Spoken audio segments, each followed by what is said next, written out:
Israel is one of the most racist countries in the world. While you'll never hear anyone in the mainstream media say this is actually one of the most important things you need to understand if you want to know what's happening right now.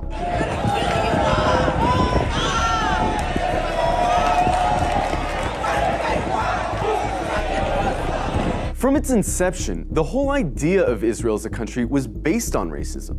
Israel was conceived as a Jewish state, and while there's nothing wrong in principle with Jews having a homeland, the problem is that they insisted that that homeland had to be in Palestine, which already belonged to someone, the Palestinians. The slogan of Israel's founders was "a land for a people without a land."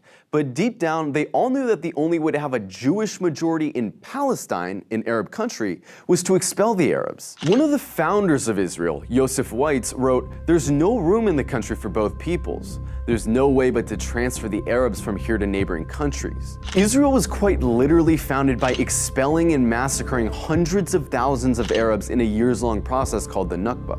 And when you found a country based on racial exclusion, you're gonna get a culture that fosters and celebrates racial exclusion. Because countries that commit terrible atrocities rarely acknowledge committing those atrocities. And the presence of Palestinians who remained in Palestine became a constant reminder, not only of the violence that founded Israel, but of the constantly looming threat that they might come back and try to reclaim their land.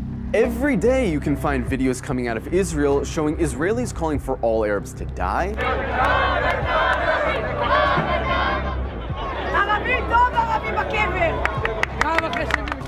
insulting the Prophet Muhammad,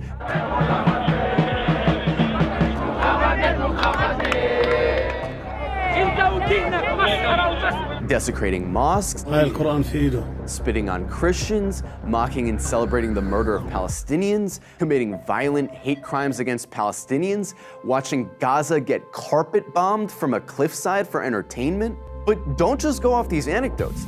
Let's look at some of the polls. One poll found that 2/3 of Israeli teens believe Arabs to be less intelligent, uncultured, and violent. It also found that 50% of Israelis wouldn't live in the same building as Arabs, wouldn't befriend Arabs, wouldn't let their children befriend Arabs, and wouldn't let Arabs into their homes. Another poll found that 60% of Israeli Jews want segregation from Arabs. Another poll found that half of Israeli Jews agree with the statement, "Most Jews are better than most non-Jews because they were born Jews." The poll also found that 88% of Israeli Jews would be disturbed if their son befriended an Arab girl, and 90% would be disturbed if their daughter befriended an Arab boy. This poll found that about half of Israeli high schoolers don't think Arabs should have the right to vote.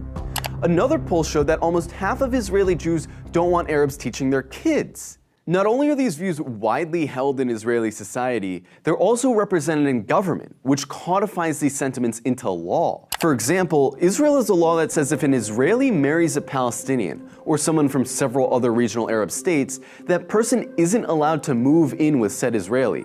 This law was passed in 2003, but it's been renewed every single year since. Israel also doesn't allow interreligious marriage to be performed in the country, which is meant to deter Jews from marrying non-Jews. In 2018, Israel passed the nation-state law, a law which has constitutional status, which says the right to exercise national self-determination, i.e. have rights, is the exclusive right of Jews, no one else. There's also the Nakba law, which makes it illegal to acknowledge the Nakba, the expulsions of Palestinians that were needed to found Israel. This would be like passing a law to make it illegal to talk about indigenous genocide or slavery in America. There's also the Admissions Committee law, which basically allows towns to operate panels that deny applications for entry based on socio-cultural compatibility, which essentially just legalizes racist housing discrimination.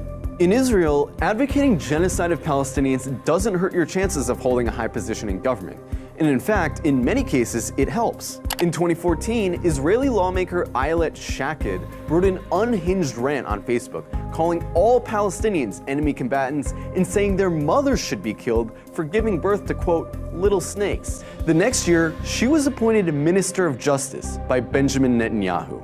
Itamar Ben-Gvir, a lifelong admirer of Meir Kahane, an Arab exterminationist, a man who praised a Jewish settler who killed a Palestinian for throwing a rock at him, a man who was famously acquitted after being criminally charged for chanting death to Arabs, is Israel's current Minister of National Security. He's not some fringe figure either. He's one of the most popular politicians in Israel right now. In the last few days, Israel's been working hard to cast itself as the victim of hatred, the victim of terrorism, the victim of anti-Semitism, that they have no choice but to lay siege to Gaza. But underneath this carefully concocted victim complex is a racist, Jewish supremacist state that's been trying to finish the job that the Nakba started for decades. And really, this shouldn't come as a surprise to anyone.